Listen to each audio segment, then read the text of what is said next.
Hello, friends of ZDNet around the world. This is the official ZDNet Show, and I'm Jason Heiner. Got my trusted co-host Sabrina Ortiz with me again today. Hey, Sabrina. Hey, y'all, I'm super excited. We are again chatting a lot about AI, which is a topic, as you know, I enjoy chatting about. So I'm excited. Near and dear to your heart, hmm and mine too. No Carrie Wan again this week. Carrie's under the weather. You're also under the weather, but I you can't miss powered out a chat through. about AI. I can't do Exactly. it. There's no way you weren't gonna be here. We are like, if even if it was from webcam, under the covers of your sick bed or something. exactly. Yeah. Okay. Well, Got tea, so we're ready, and then we're good. ready to get in.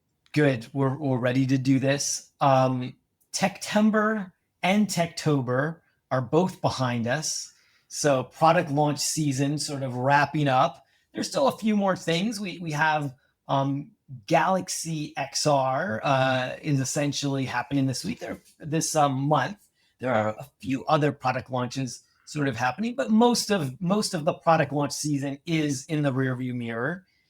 We are still in the midst of a deluge of AI news and developments, of course, though, every day. And one of the things that we like to do on ZDNet is help people sort out, what matters and what is just a sort of a Me Too announcement or overhype or somebody using AI to just as a marketing term to get attention versus like what are the real developments that are happening, which there are always plenty. And so there were some big ones this week. So we're ready to dive in, yeah? Yeah, there were some big ones this week, and finally, the biggest headlines of the week weren't OpenAI. It was Yeah. actually, I think, Google this week. So I'm excited to have kind of a new company to chat about for a bit. It's good. OpenAI, there's stuff like it almost every day, right? A blitz of Mhm. OpenAI stuff. And a lot of what we do is trying to, help sort through what it means and what you need to pay attention to, what you can let go. But Google, and they've had their challenges. We've talked about it. You and I've talked about it many times. I think a little bit on the show, but especially off the show, of that, you know, Google is the company that invented the transformer. They invented the technology behind LLMs, the behind generative AI, and yet they've really been caught off off guard since 2022 and have been playing catch up. But They've done a decent job. Remember they have done a Bard? decent job. Bard Right. was a whole different story. Now they're Yeah. finally at a place where I think they compete a bit better. That's right. They brought DeepMind into the AI group. DeepMind, as I understand it, as we all understand it, because we're not inside Google, but the DeepMind group essentially is running the generative AI, ship for Google. So, and that group has extensive experience, obviously, in deep learning and machine learning and various types of AI, and so they are slowly making progress. And we saw some big developments, maybe even potentially big wins for them this week. Two that are very exciting, two very different. Project Mhm. Suncatcher, which we'll get to in a minute, the AI in space story. But first, we want to start with this report from Bloomberg that Google has won the bake off between Google, OpenAI, and Anthropic to be which would be the technology that powers the next generation of Apple Siri. So this was big news. I think it is. This is one of those reports from Bloomberg that I really believe. I think it's likely very well sourced. Um, yeah, we could get into why I'm pretty sure this one is right, but most important is that I think the news probably won't come out until next year, or maybe even not till Q2 of next year. But this is big. Sabrina, we've talked a lot about Siri as well and its challenges, not just us, everybody has. And so this would be potentially a win-win for both Google and Apple. Yeah. Yeah, I'm thrilled that out of the options they had, it looks like it'll likely be Gemini. Do I still think that ChatGPT voice is, like, leaps and bounds ahead of Gemini? Yes. I don't think there's any world in where ChatGPT, or I mean, OpenAI and Apple would have had that type of agreement, especially given Mm, Apple and Google's longstanding history. Also, one thing about Google is they're very happy and excited to implement their technology across as many smartphones as they can. So I bet that they had a more competitive offering than anybody else as they're, used to this type of business model already. Overall, I do think it'll be a win for Apple users because, well, we've all used Siri and we know how not great it challenging. is. Yeah. Challenging it is to do anything. Yeah. Exactly. So compared to Siri, Gemini's ginormously better. So Yeah. again, I think it makes sense for Google. Google's in this business of doing this. They've done it a gazillion times. Perfect examples like Google and Samsung. And it's in the interest of Apple because they were just, I don't think they had the resources to themselves develop a competitive voice assistant, and that's okay because what they do best is hardware, and I still am able to sit here and argue that they put out some of the best, devices out there, so, yeah. Yeah. I think this was smart. I think it was also probably necessary for Apple. It was smart and it was necessary. I think that they do not have to be a frontier AI model company, right? No. We know there's only about 10 or 12 frontier AI model makers in the Mhm. world. If you're not there now, you're going to have a tough time catching up to it. Um, and there's also a lot of value that can be brought on the application layer of AI, right? Like making a better interface, Right. making better results, making better applications that run on top of the frontier AI models. Perplexity has shown that there's a great service you can do to the world, great business you can build on top of it at the application layer of AI. And I think it's really smart for Apple to say, you know what, we're going to stop trying to be an AI, one of the core AI companies in the world, because one, they've been losing a lot of their best people Yeah. for pretty much all of 2025. Those people are just getting huge offers from everybody else, mostly Meta, but also OpenAI themselves and others. So I think it's smart for Apple. You and I have talked about, like, we think that Apple's done some pretty interesting things, atomizing some of the features of generative AI and putting Mhm. them directly into things like live translation, into notifications, summarization, into other things. Hasn't gone perfect, but they're on the right track with a number of those things. And yet, even with that, we saw, especially with the launch of the Google Pixel 10 Pro, or just Pixel 10 phones versus the iPhone 17 phones, we saw, and you and I both tested both devices, both sets of devices, and what we saw was that, wow, the Google Pixel, because of Yeah. their lead in AI, and Google's really great AI, has integrated some of those features so much more directly into the phone in ways that really outstrip what Apple or really anybody else is doing right now, and that's a big advantage.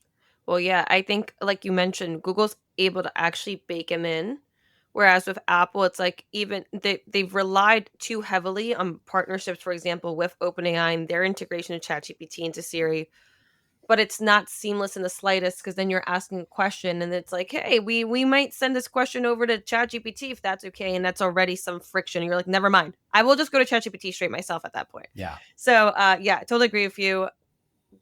Pixel 10 was a stellar AI smartphone, and we could let Google focus on that, and then we could get Apple to focus on developing a foldable and making foldables popular.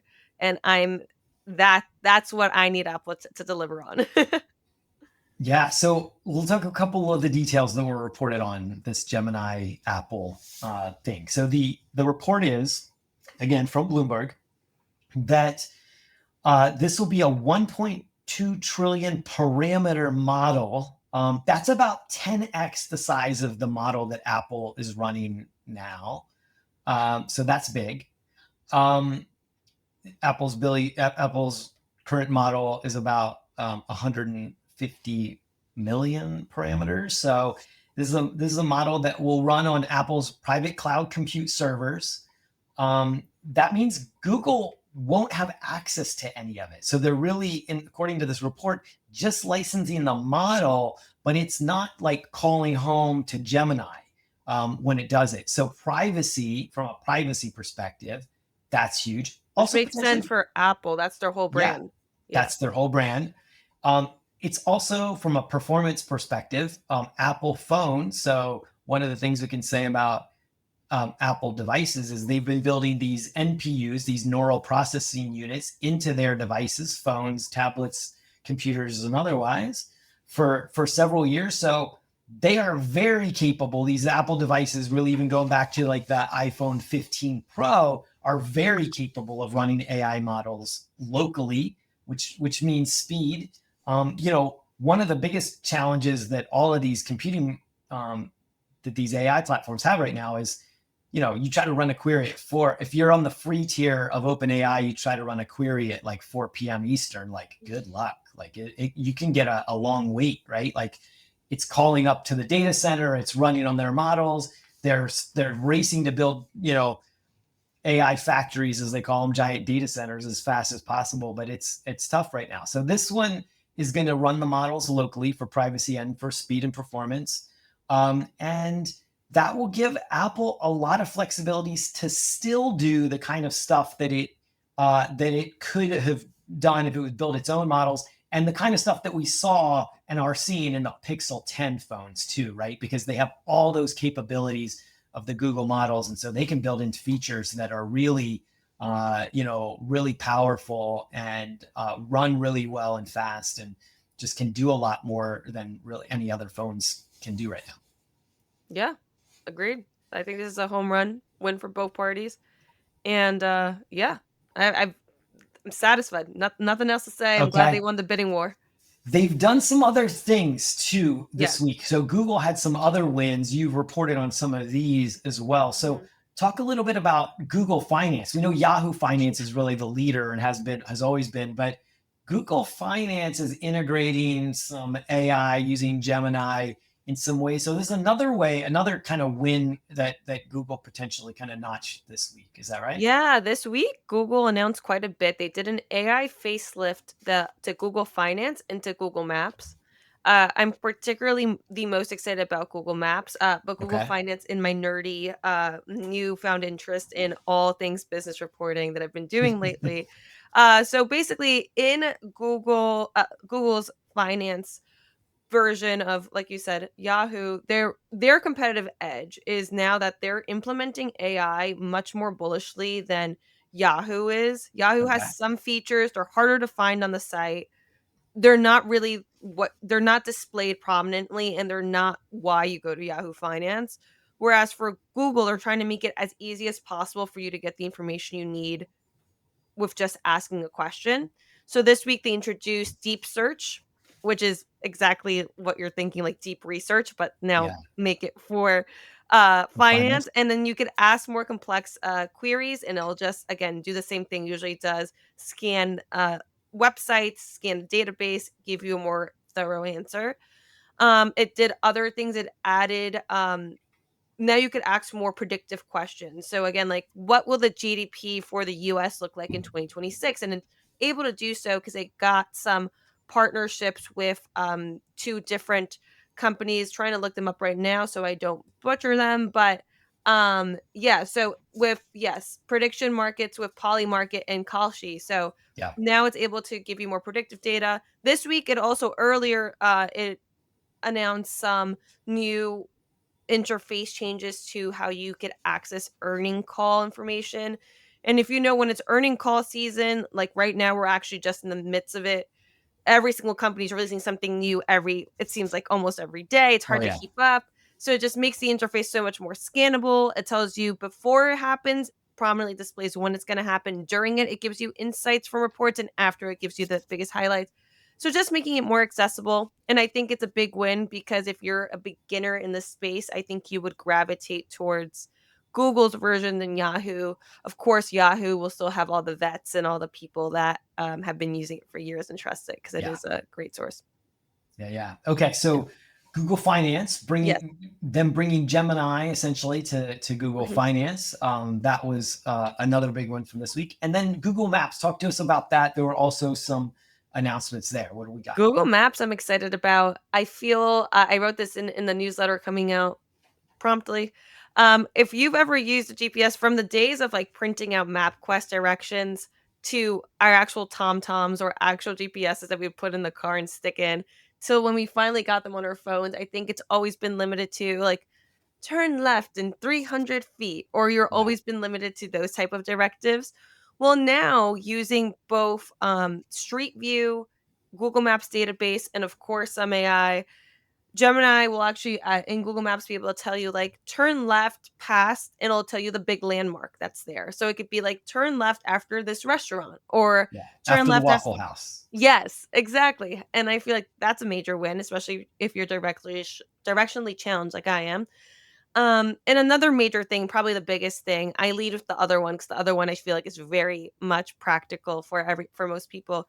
But you can now chat with Gemini while you're driving, and you could ask things like, "Hey, what's a restaurant on my route that has the XYZ amount of food? Like has a vegan, like if I was Jason, has a vegan restaurant that has along this route that it offers breakfast," and then it could chat with you and tell you, and then you could work with it to also not only add things to your route, but take actions for you, like add an event to Google Calendar, just interact with you in a way that's helpful. And I think that is also a win. Makes sense. I'm surprised they haven't done this earlier. I'm surprised Apple hasn't done the same thing with Apple Maps because it just makes sense. You're usually when you're navigating your hands, you want to be hands free Yeah. as Got to possible. be You want to hands see the free. road as you're walking or you're driving. So yeah, the two fun and up AI facelifts from Google to two of their big applications. I don't know that any of the other maps are really doing doing AI like that. AI chat building. No, that's really interesting. Like you said, it's very practical. You've written about finance. Gemini coming to Google Finance. You can Yes, find that article on ZDNet. You can Google find it in Maps our too. and Google Maps. Okay, that's a separate article. And Yes, also the AI leaderboard newsletter. So ZDNet's AI leaderboard newsletter, you can sign up to get Sabrina's Friday roundup of the week in AI as well. So you've mentioned them in that as well. So folks can sign up to that and yes, get the latest there. Okay, yeah. let's talk about one more Google thing, Hmm. which is maybe the most interesting. Yes. Uh, Project Suncatcher. So, Project Suncatcher, essentially, we know that there's this massive build out. One of essentially the greatest construction projects in human history is happening right now. It's just not happening in one place, it's happening in a lot of places. Mm. And that are what are sometimes now being called AI factories or giant data centers. They are springing up everywhere. We talked a little bit about this last week. There's this $500 billion project happening in Texas, Project Stargate. There are a number of huge investments happening from OpenAI, Amazon, Anthropic, Microsoft, you name it, governments, countries, all kinds of things, as well as, there are companies popping up building these data centers with the idea that they're essentially going to be landlords. They're going to let people. They're going to rent capacity to folks, startups, and whatever. So the challenge is these things are enormous, enormous users of power, and that's created some challenges, some conflicts. In certain communities, these data centers are being built, and the fear is that that's driving up the cost of power because the companies will get a number of tax breaks to build there because they create jobs, they create economic activity, and so they are getting tax breaks from governments. And then the fear is that then those costs are going to get passed on to consumers. There's no real evidence in that yet that I've seen. There's a number of people I know who are doing some investigative work on this, trying to really see, is that true? The raising the price of your power based on the AI data centers, going in near your community. So, but because of that, likely if we keep going the way we're going, we're going to run out of power, right, to power these things, and that's not going to be good. So Google said, in its very, very googly way, right, this is I don't know if anybody remembers Project X. This is what they call as one of their moonshots, their new moonshots, which is Project Suncatcher, which is they're going to put data centers in satellites orbiting above the Earth, and they're going to be solar powered. Because when you're up above the Earth, the solar energy there is much more intense and can power a lot of things. And so the idea is these low Earth satellites running essentially data centers spinning around the Earth, solar powered, and then sending back the compute power via like high powered very high bandwidth lines, kind of like what we see from SpaceX and Starlink, and the others, Project Kuiper and others. So this is sort of a very crazy, futuristic idea. It's not going to happen for a bit. 2027. Here's the last part that I want to ask you about, Sabrina, because you follow the AI space, you also follow the fact that one of the real fuels powering a lot of this are chips, of course, especially NVIDIA, right, primarily. But also now Qualcomm, AMD.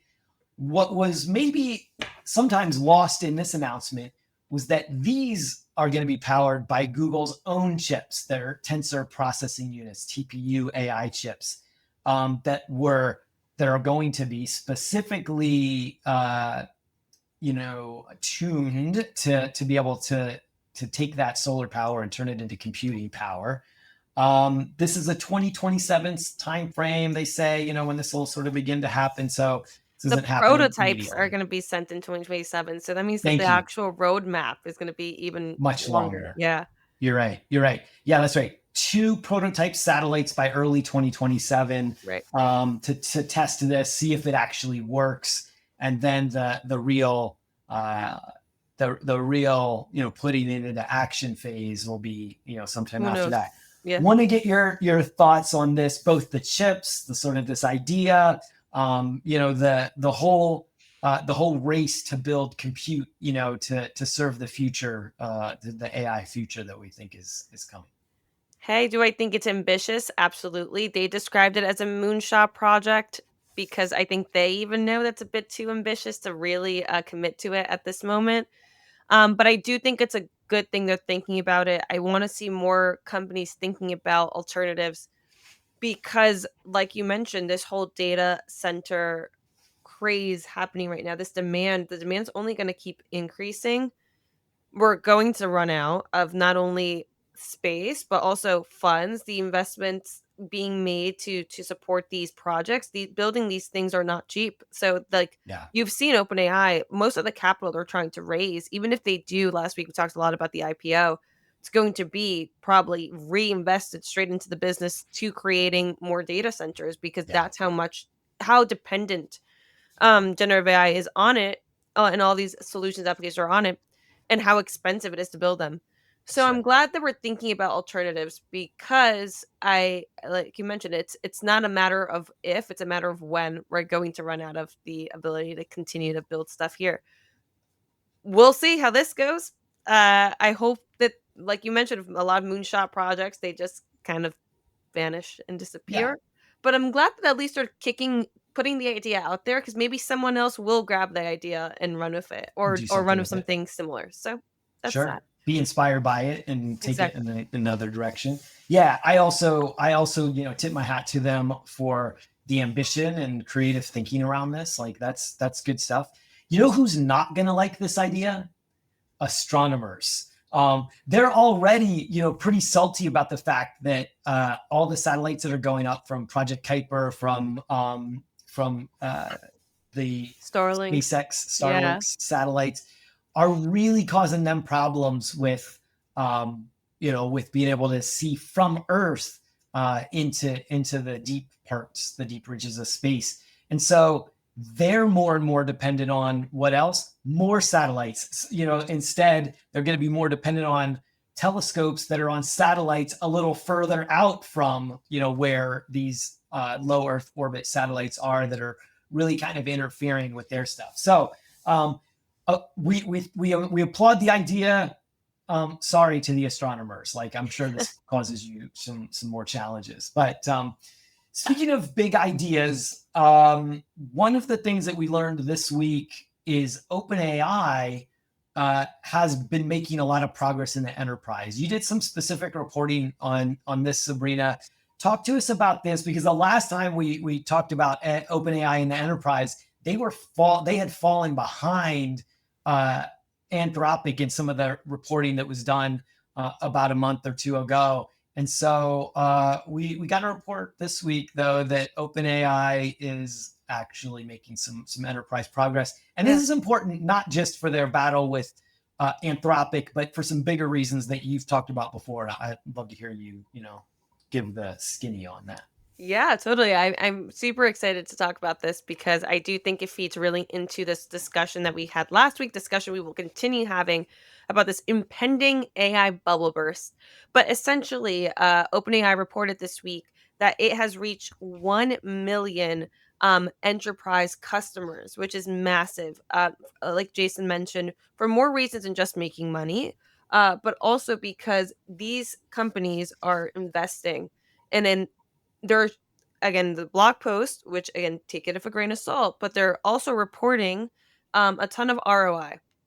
And this Okay. is big because we've been seeing that a lot of companies are investing, and the question until now has remained, well, they're investing, but is there going to be an ROI? What's going to happen when they realize there's no ROI? Then they pull back their investments, bubble burst. But if there is an ROI being proven, which again, take it with a grain of salt because it is in an OpenAI release, and these companies have a partnership with them, and I'm sure that there's some interest in reporting good Sure. things.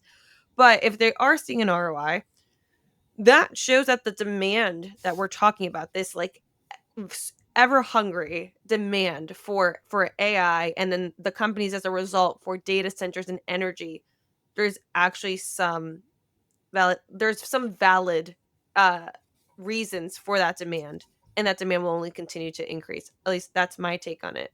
But in terms of how it compares to competitors, yes, until now Anthropic was leading the race. I think they had 300,000, 300,000 enterprise customers, and that was big. And their appeal is really their security, privacy, no drama, no big scandal, which is appealing to enterprises. But I talked to an analyst, and it looks like OpenAI's appeal is actually being able to convert those 800,000 weekly users into enterprise customers, because people are using it, and then everyday people are using it. Automatically, it's a matter of, hey, I wish I had this at work. Can we do something about that? And then these partnerships develop. So not Apple, OpenAI is really well positioned. And yeah, I'm curious, Jason, what you think, how this ties into the ROI of it all and the Yeah. bubble of it all, because to me that's automatically the correlation I made. Yeah, for sure. So the interesting thing is that we heard this market study about a month or two ago, that Anthropic had reached like almost 50% market share in the enterprise. And to be clear, that Anthropic is focused mostly on the enterprise, right? And OpenAI is focused mostly on consumer. It's the fastest growing consumer app of all time. Still, ChatGPT is. But you and I sort of, when we've talked about it before, Doug, that's a little bit of a danger sign, though, because probably a lot of the money is going to be made in enterprise. That sort of made us question a little bit. And we still had this question, like they haven't unpacked that all that much, Anthropic. So we had this question, is that mostly just coders? Because Claude Code is pretty well known among, software engineers and coders of various kinds. Vibe coding tools use it. So we had our questions about it, but it was one of those things that it looked like Anthropic was way out ahead. And now sort of this information puts it out there that, okay, it's interesting. I still have some questions about it. OpenAI saying that it had this many, a million enterprise customers. I'm guessing when they say enterprise, they just mean business, because some of these might just be, you know, one or two person businesses that, you know, were using OpenAI or had a subscription, and now they are using it to try to do business. I'll pause. Did they say anything to contradict that? No, they didn't say anything to contradict that. I Okay. think actually what they said kind of supports it because they mentioned 1 million enterprise customers, and then they talk about ChatGPT enterprise seats and ChatGPT for work seats increasing. So I'm assuming Okay. they're putting both under that umbrella. Together. And to Okay. your point, yeah, you could get a ChatGPT for enterprise account if your enterprise is like not, the size. It's not Lowe's, right? Or it's not Yeah. one of these. Indeed, one of OpenAI's bigger partners. They could be a much smaller That's right. It enterprise. might Yeah. be a one or two person shop. And so my what I suspect is that a lot of the OpenAI customers, if we were to compare like the average customer size or like the average revenue per customer, I'm guessing that Anthropic's number is a lot higher than OpenAI's. That there are a lot of like consumer, prosumer, consumer to business sort of people converting. But that's not to say it's not significant, because the fact that they have this many customers, and this isn't all of their paying customers, right? They have a lot of paying customers. I think one of the things that this was my argument. I made the arguments for and against the bubble, you know, talking out of both sides of my mouth last week. One of the arguments against the biggest arguments against the bubble is these companies have real products and they are throwing off enormous amounts of cash. It's just that funding the next gen models is crazy expensive, and building data centers is to be able to handle the capacity, the growing capacity is crazy expensive. And that's why they're not profitable yet. But we shouldn't confuse that with the fact that they are growing at an enormous pace, almost at a pace we've never seen before. Businesses, 10xing year over year, even when we're getting to pretty big numbers. Anthropic's going to go from $1 billion in revenue to $10 billion in revenue this year. It's hard to, when you're $1 billion company, it's tough to 10x. Like it's already a huge number. So, and if they were to 10x again next year, then we're talking like 10 to 100 billion. That seems impossible, but 1 to 10 also seemed pretty crazy in a year. So this is a good sign overall in terms of the health of the AI ecosystem and the fact that people are using this for real stuff. Like that's, at the end of the day, that's sort of the answer to your question, which is that yes, like I think that this is a sign that there is some enterprise ROI. More and more people are investing in it. We still have to learn more about what those things are, what it looks like moving from project, proof of concept to real enterprise projects. Interestingly enough, you and I are going to be we're both going to be on a panel next week with somebody from Amazon AWS, who they're going to talk to us directly about that. What are they seeing in terms of companies moving from proof of concept to real enterprise use cases? So next week, so we'll come back. We won't have that on the podcast next week, but maybe in 2 weeks, you and I can talk a little bit more about that. We'll have some more data, some more hard facts from somebody at Amazon AWS, as well as some of the other people that we'll meet, because that's it. The Spice World event. That's a lot of technology folks who are involved in a lot of projects, AI projects. So hopefully we're going to learn some stuff and get smarter about this and be able to talk about it in a couple of weeks. Yeah, totally. And the only thing I would add to what you just said too is that OpenAI with these numbers too, we could agree, but what they're claiming is that it makes it the fastest growing business platform in history. We saw that with it became the fastest growing consumer app That's right. in history. For them to dominate both just general public and business and or enterprise is massive. That like once Yeah. you establish that type of dominance, I think we keep talking about this bubble bursting, not bursting, etc. I think that would put them in a position where when a lot of like with the dot com bubble, we saw a lot of companies did, fall, but some stayed and Oh maintained yeah. their position. I think OpenAI is cementing themselves, especially with these new developments, that they would probably be one to the company to be the company that would survive any I crash. do think there are little bubbles. There are little pockets of over exuberance. Those are likely to pop. Mhm. Places where companies aren't, they're providing ideas but don't really have real value. They have things that are some maybe interesting features, and now they're calling them AI. They aren't really AI, right? They're just using AI as a marketing term. I think there are bubbles that will pop. There probably is. Uh, there probably is in the investor space, people getting a little bit too far over their skis, which happens when there's enthusiasm. It's sort of one of the natural byproducts of new cycles in technology. People get over exuberant. They get a little bit, a little over their skis. But this isn't a finance show, so we weren't talking about that. But really, still though, the like profit to earnings ratio, the thing is these companies are growing so fast. And obviously, OpenAI and Anthropic aren't public companies yet, but some of the ones that are already public, Google, Microsoft, Nvidia, their profit over earnings ratios are not crazy outlandish like they were in the dot-com boom, because these companies are growing their revenue so quickly on the back of AI spending. So I think those companies are still, while they are highly valued, and that leaves them, a little limited in some ways. They're not. It's not, crazy things like we saw from like Cisco during the dot-com era, and even Red Hat and others. So yeah, we'll leave that to smarter people who know the finance industry to talk about. But it is important to keep in mind, because if there are pullbacks, if and when there are pullbacks, or there are some of this enthusiasm wanes in some of these pockets, like I said, it will have a larger effect.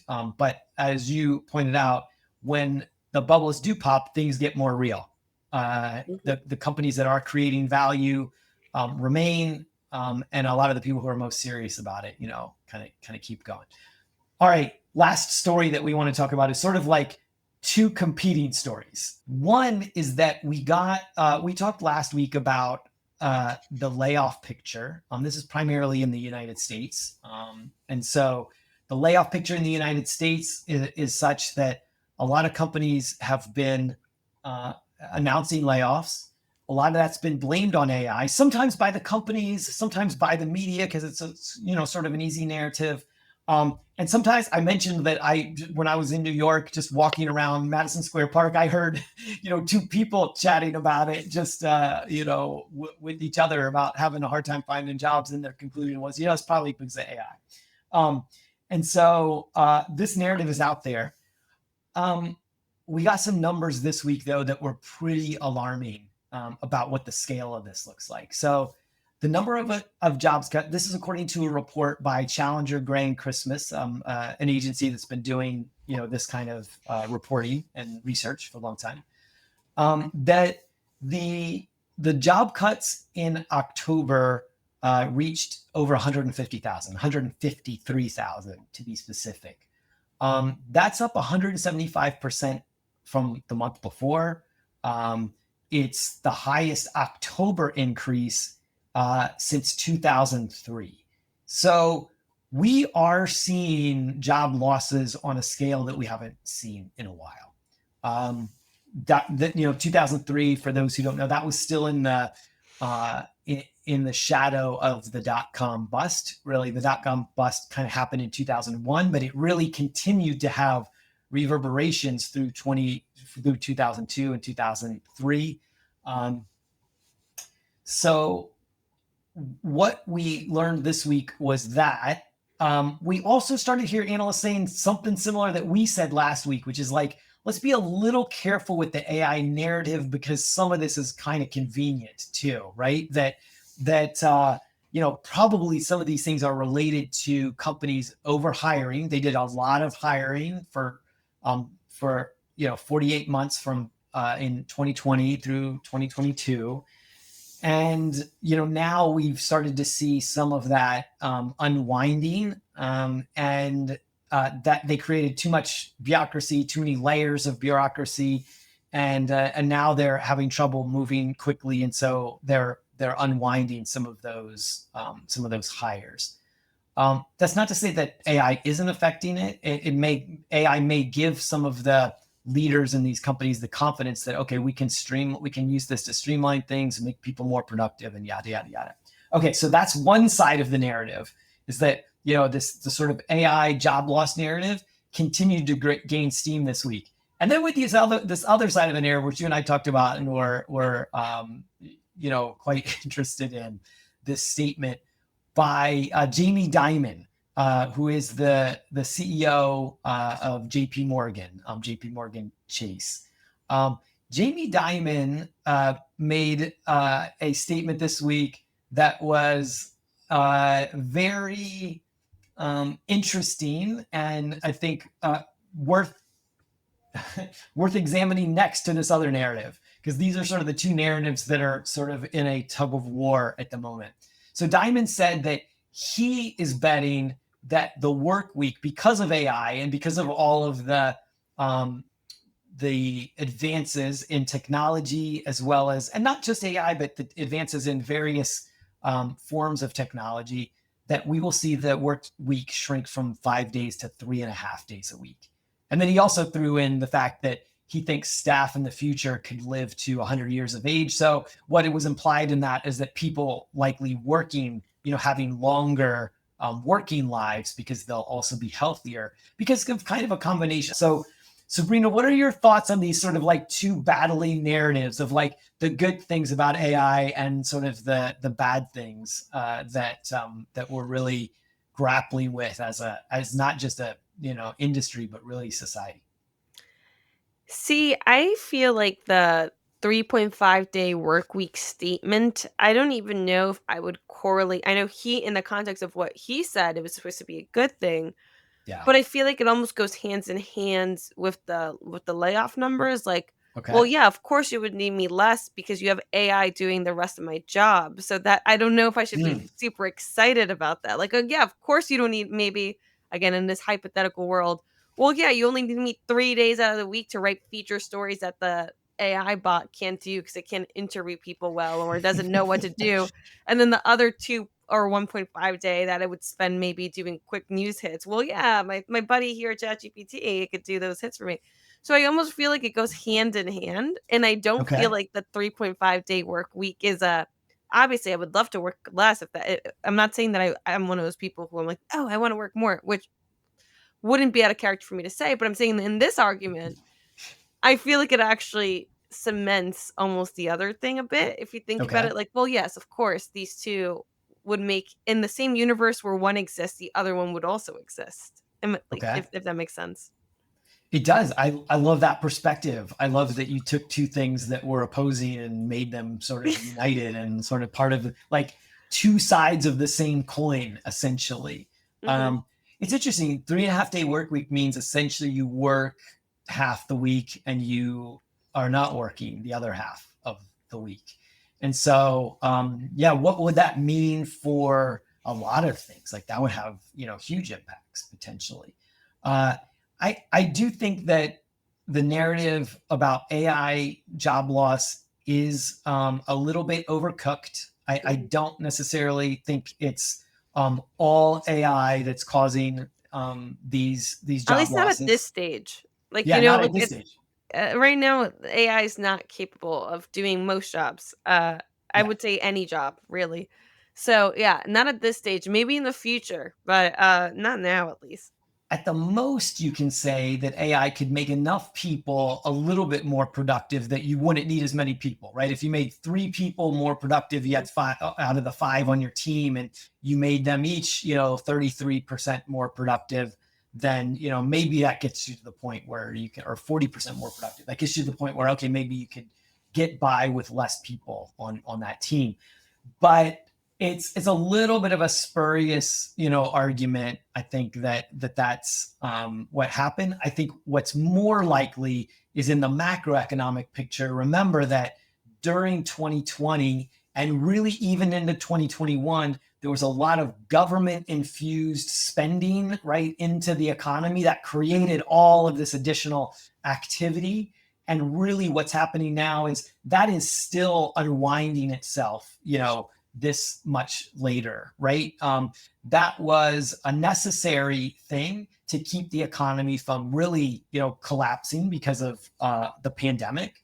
But it also, and the aftermath of that pandemic, but it also created a lot of extra economic activity. It created a lot of extra demand for products and eventually services when we got back to services. And now, some of that is still sort of unwinding itself and sort of is getting removed from the system, all that excess capital that was infused into the economy. So I think it's more likely that that's what was responsible for the layoffs. But I do think that there is enthusiasm from executives that they are seeing some productivity gains from AI, and they're betting that they're betting not on what they're seeing today from AI, but what they expect that they will need, in the quarters and years ahead. Yeah. Hey, we talked about this a bit last week, but Yeah, I agree with you with when it comes to job numbers. We again not yet at least we can't all blame AI, but I do think it's a good boogeyman for especially for companies trying to balance their sheets for out sure. and or trying to just make cuts and trying to save money here and there to use AI as the scapegoat. But Scapegoat, yeah, for sure, for sure. All right, Sabrina Ortiz, thank you as always. Great stuff. I'm glad we had the chance to get through all of these topics. same. And yeah, more to come. As we said, next week you and I will be at Spice World. We're both on an AI panel where we'll get some more information. We'll bring that back. And next week there's going to be a special episode.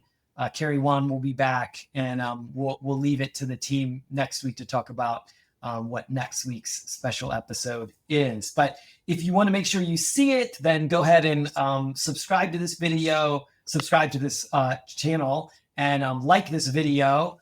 You can hit the notifications if you want to make sure you get a notification when we do live. Thanks for those of you that jumped on live. Appreciate you. And obviously you can see this live both on YouTube and on LinkedIn on Fridays at 2 p.m. Eastern time. And then you can watch it afterwards on LinkedIn, on YouTube, as well as on ZDNet.com. So thanks, everybody. Have a great rest of your week, and we'll see you next time. Bye, y'all. Thank you.